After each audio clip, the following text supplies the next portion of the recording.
in the old Supreme Court building of Switzerland in Lausanne. This painting was done in 1905 by Paul Robert. The judges had to pass it each time they came up to try a case, to remind them of something. The Bible gives a basis, not only for morals, but for law. How shall the judges judge? How indeed? So that the judgment would not be arbitrary. Justice here is not blindfolded. And her sword does not point upward, but down. To this book, La Loi de Dieu, the law of God. This was the sociological and legal base for law in Northern Europe after the Reformation.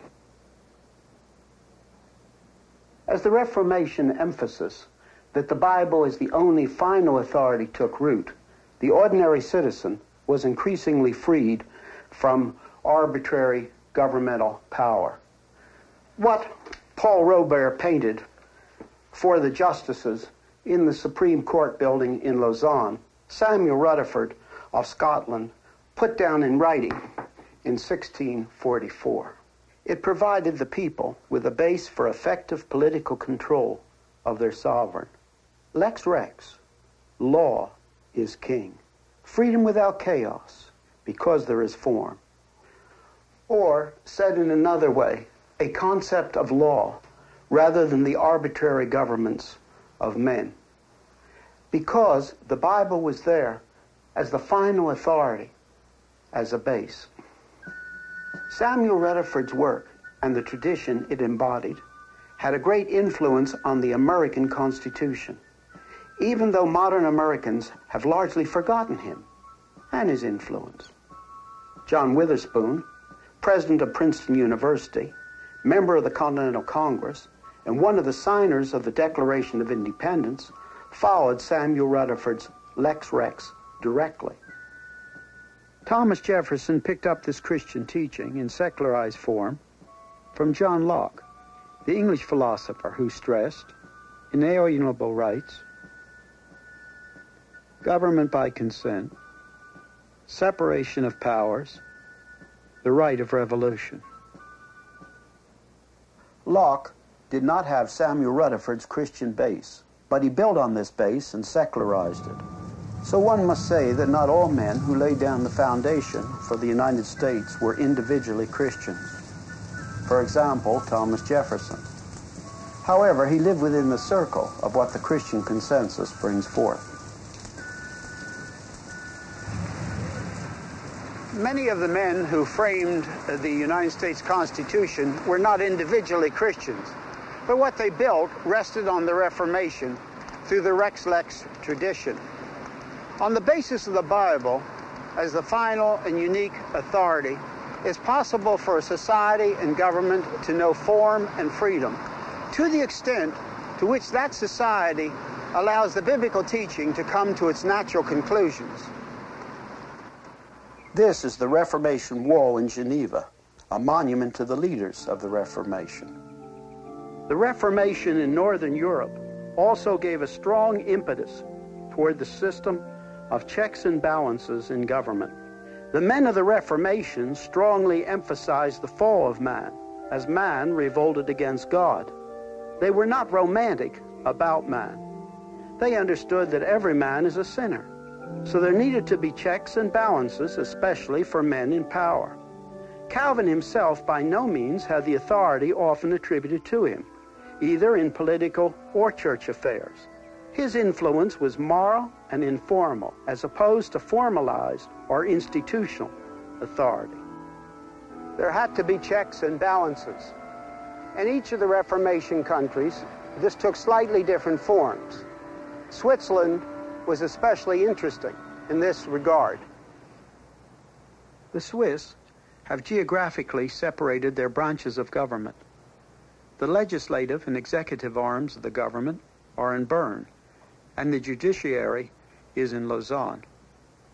In Great Britain, there are the checks and balances of the king, the two houses of parliament, and the courts.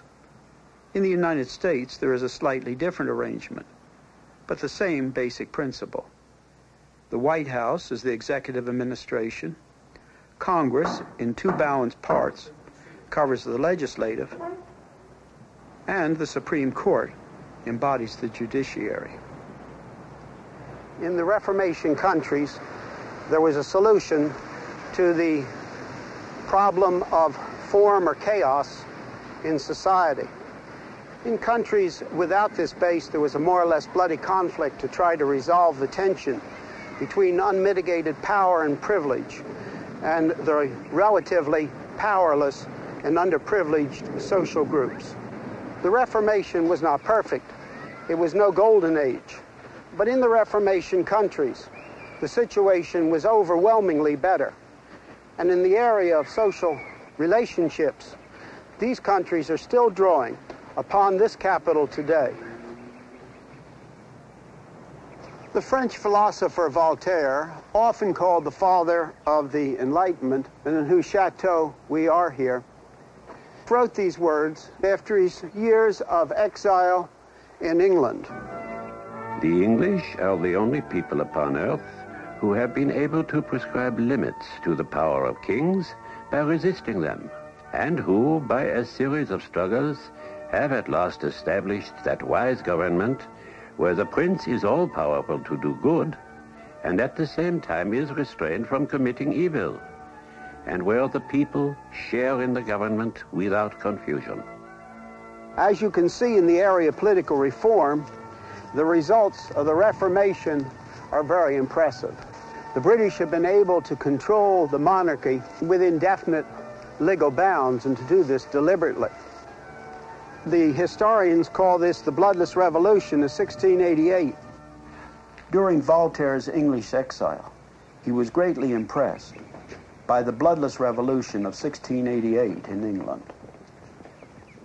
But when the French Revolution tried to produce English conditions, but without the Reformation base, which gave freedom without chaos, using Voltaire's Humanist Enlightenment base, the result was a bloodbath and a rapid breakdown to the authoritarian rule of Napoleon. The National Assembly of France swore to establish a constitution in June 1789.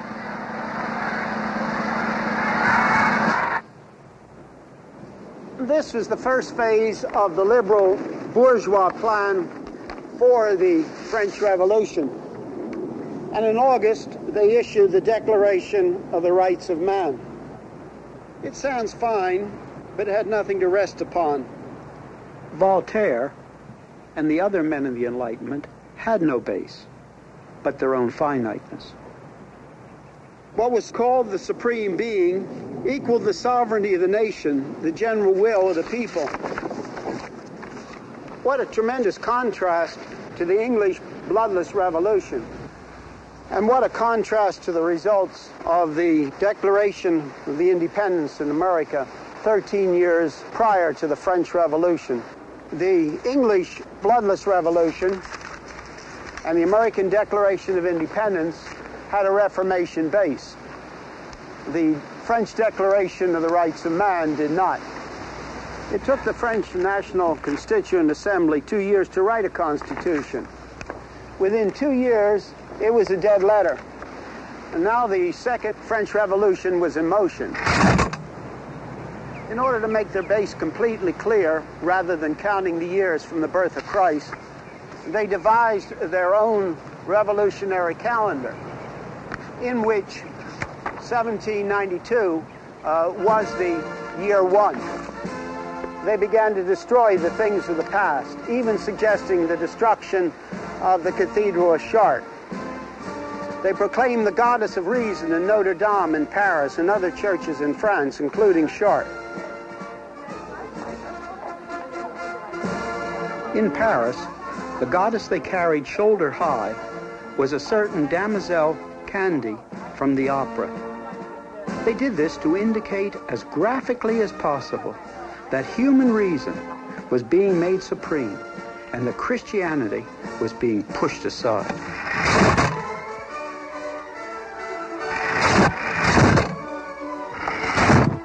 Before it was all over, 40,000 people many of them peasants, were killed by the government and its agents. Robespierre, the revolutionary leader, was himself executed. These results were not from outside. They were the product of the humanist Enlightenment base. The men of the Enlightenment thought that both man and society were perfectible. They held on to this even in the midst of the terror.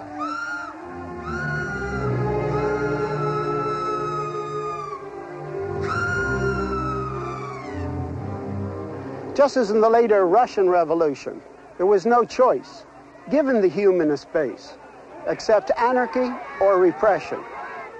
Sometimes the French Revolution is related to the slightly earlier American Revolution, but in reality, this is incorrect. The American Revolution is related to the English bloodless revolution. And on the other hand, in contrast, what we find is that the French Revolution is very much related to the Russian Revolution. And then by 1799, Napoleon had arrived to govern as a one-man elite, just as Lenin later did in Russia. Allowing for local influences, it would seem that most of the revolutionary changes which came in the south of Europe came by copying those changes that the Reformation brought forth in the area of freedom in the north of Europe, even though they contorted them in certain places. And when we think of the Reformation and what it brought forth in northern Europe by natural growth, and when even we think of what was brought forth by borrowing in the south of Europe, it stands in gigantic contrast to that which communistic countries have produced and continue to produce.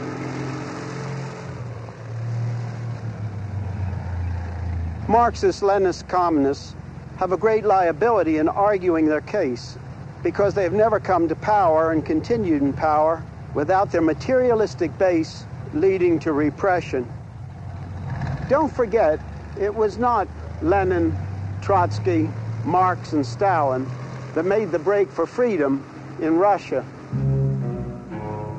The break was made with Prince George Lvov as prime minister, and then Alexander Kerensky, a social reformer, but not a Leninist, in the February Revolution.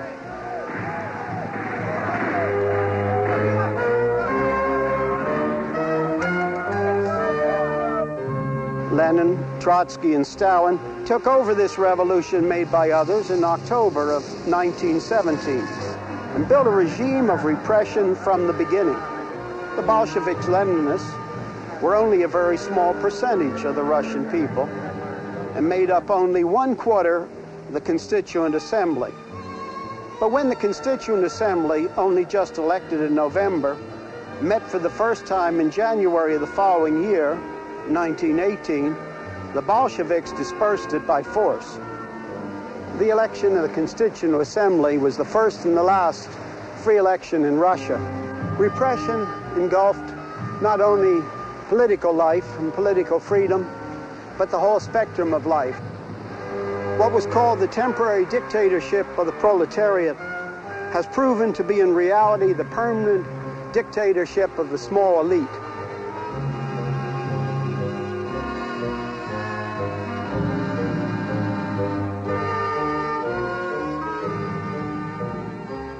Communism has to function on the basis of internal repression. One can think, for example, of the repression under Lenin, the Stalinist purges, the Berlin Wall, the loss of freedom in China. Russia also holds on to its allies by repression.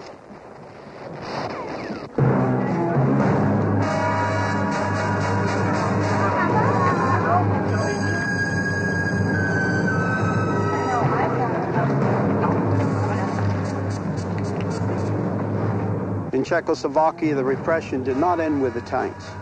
Later, 500,000 followers of Dubček were purged from the Communist Party. Communist base has not produced anywhere the freedoms brought forth in Northern Europe by the Reformation.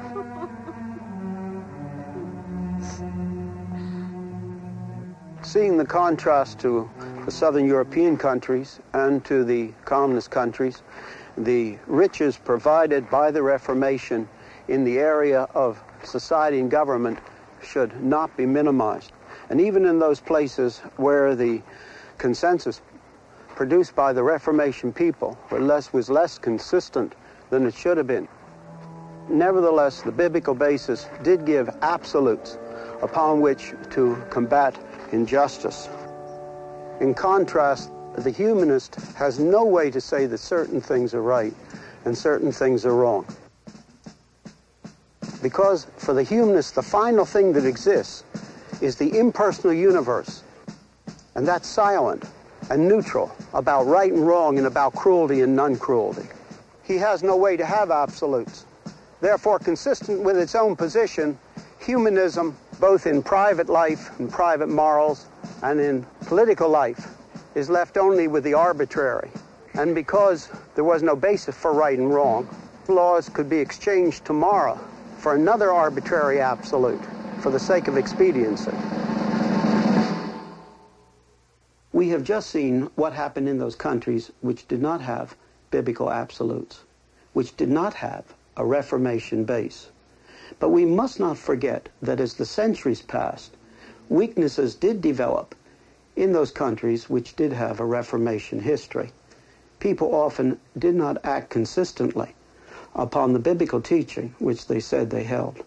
And today's Christians must feel profoundly sorry for these places of inconsistency when biblical Christianity had more influence upon society than it has today.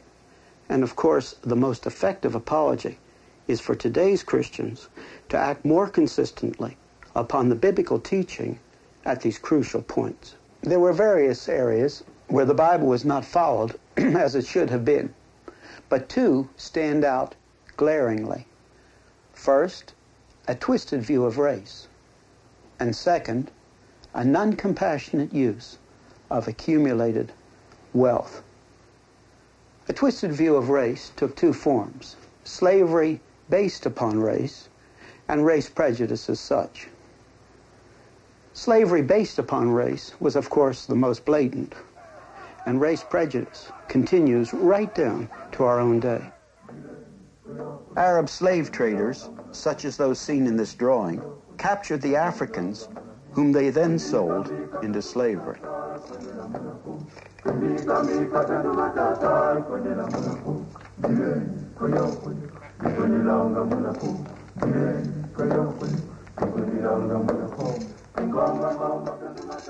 Many Englishmen, Europeans, and Americans indulged in the arbitrary fiction that the black man was not a person and could therefore be treated as a thing. Here, the United States must bear special criticism, as slavery based on race continued to such a late date.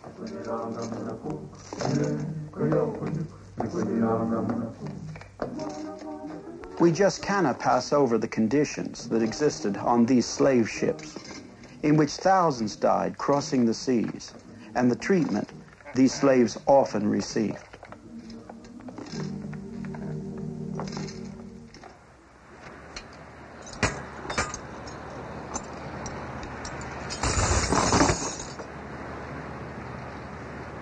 Slavery based upon race and racial prejudice are wrong. We must acknowledge that often both were present when Christians had much more influence on the consensus than they have today. And the church as such did not speak out sufficiently. The beginning of the industrial age was the harnessing of water power in new ways. After water, steam was harnessed. This coal-burning steamer, which we are on, is a relic of the Industrial Revolution.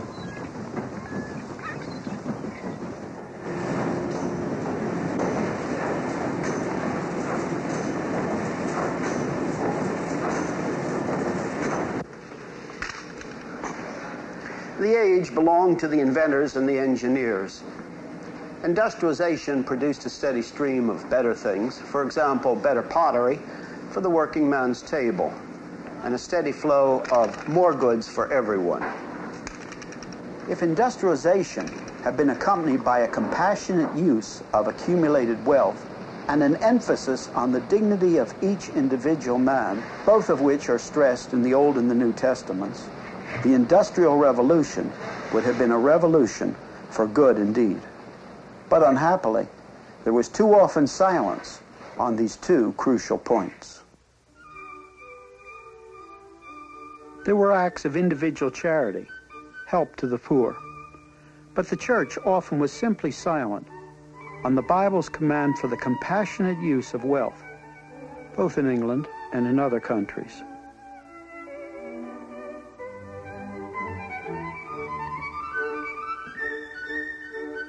It wasn't that most people were worse off than in the previous, mostly agrarian society, but that the wealth the Industrial Revolution produced was often not used with compassion. Thus slums grew in London and the industrial towns. The average working day was between 12 and 16 hours. Women and children were especially exploited. The central reason the church should have spoken on these issues with courage and clarity is that the Bible commands it. If the church had spoken out clearly against the cruel use of wealth as a kind of a survival of the fittest, probably this concept would not have been so automatically accepted when it was put forth by a secularized science. All too often, the church did not speak out clearly against utilitarianism, a teaching that the measure of all ethical questions is that which is useful. To keep the matter in balance, it must be said that there were many non-Christian forces at work, and also that many who would have called themselves Christians were not Christians at all in the biblical sense. It was fashionable to bear the name and to go through the forms. It was the church as the church that did not take a clear and vocal stand when it had the voice to do so. Individually, there were many Christians who fought for the truly Christian teaching which should accompany a Christian consensus and had a vital and vocal part in the battle against these abuses. The Bible makes plain that there should be a result in these areas from the preaching of the gospel. There were many voices raised and lives given to illustrate it.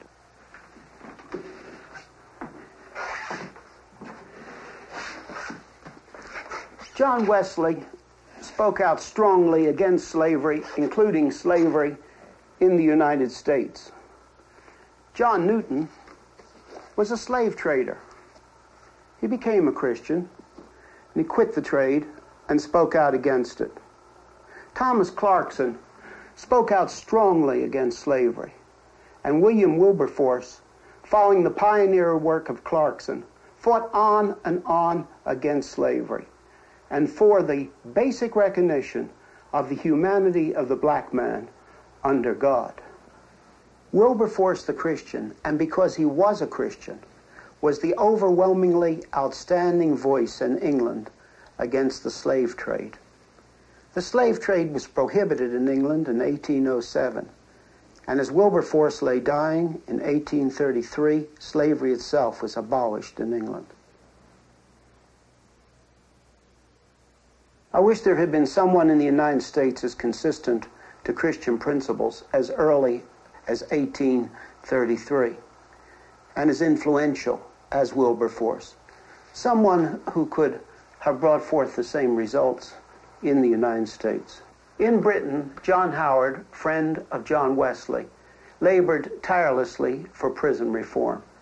Elizabeth Fry, a Quaker, had a profound and practical compassion for the prisoners of Newgate Prison. Lord Shaftesbury, as a Christian, fought on and on against the exploitation of children in the factories. The preaching of George Whitefield and John Wesley revived biblical Christianity in Britain. This had a strong impact on the grassroots, which inspired political education, and economic reform. As a matter of fact, it is not too strong to say that without this influence, England could not have escaped its own version of the French Revolution. The Reformation did not bring about perfection, but gradually, on the basis of its return to its biblical teaching, it did bring forth a unique improvement, a vast and tremendous freedom in society without chaos. The biblical absolutes provided a basis for a consensus of values, and within this, there could be this tremendous freedom without these freedoms leading to chaos. The biblical teaching meant that there was something by which the society and the state could be judged, namely the biblical absolutes. The little man, the ordinary citizen, with the Bible in his hand, could jump up and say that the majority was wrong. So, to the extent in which the biblical teachings were practiced, the despotism of the 51% vote, the despotism of an individual, or the despotism of a group could be controlled. The basis by which there could be this tremendous freedom without chaos is the fact that the Bible gives a base for law.